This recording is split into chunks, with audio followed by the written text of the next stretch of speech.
देवादिदेव महादेव की जय हो।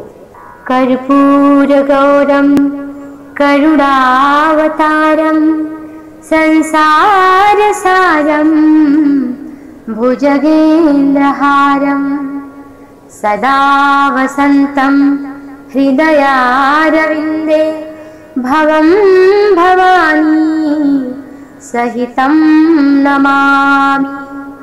भवं भवानी सहितं नमामि।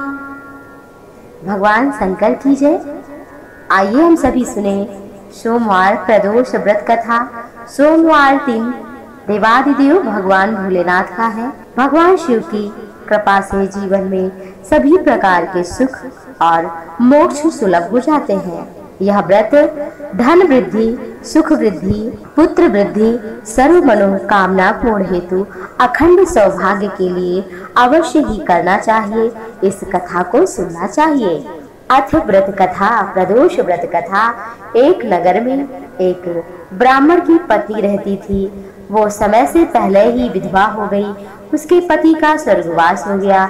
उसके जीवन में आश्रय देने वाला कोई नहीं था, इसलिए वो भिक्षा मांगकर अपने और अपने पुत्र का पेट पालती थी।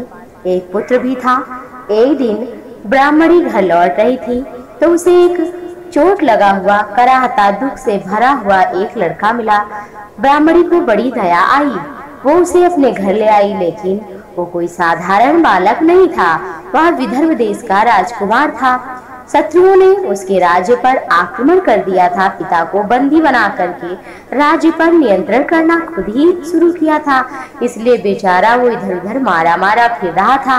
राजकुमार ब्राह्मण के पुत्र के साथ ब्राह्मणी के घर रहने लगा। एक दिन अंशुमती नामक एक गंधर्व कन्या ने राजकुमार को देखा और उस पर मोहित हो गई। अगले दिन अंशुमती अपने माता पिता को राजकुमार से मिलाने लाई।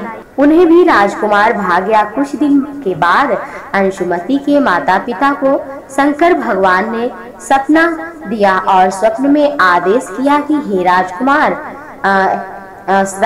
और अंशुमती का विवाह करा दिया जाए। सो उन्होंने वैसा ही किया। फिर क्या था, ब्राह्मणी प्रदोष व्रत करने लगी। उसके व्रत का प्रभाव ये था कि गंधर्वराज की सेना की सहायता से राजकुमार ने विदर्भ देश पर आक्रमण कर शत्रुओं को खदेड़ दिया और अपने पिता का राज्य पुनः प्राप्त करके सुखपूर्वक रहने लगा। राजकुमार ने ब्राह्मण पुत्र को अपना प्रधानमंत्री बना लिया। ब्राह्मणी के प्रदोष व्रत के महात्म से जैसे राजकुमार और ब्राह्मण पुत्र के दिन फिर गए, वैसे ही शिव भगवान की कृपा से सभी भक्तों के दिन अच्छे आ जाते हैं।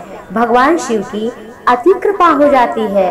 जो भी इस व्रत को करता है उस पर भगवान शिव अति प्रसन्न होकर उसकी सभी मनोकामना को पूर्ण कर देते हैं। इसलिए भगवान शिव को देव नहीं महादेव कहा गया है और महादेव का व्रत करने से महान फल प्राप्त होता है। और ये 21 अप्रैल को है, शिव भगवान का सुंदर महापर्व है। तो आप सभी इस व्रत को करें और भगवान शिव की कृपा प्राप्त करें।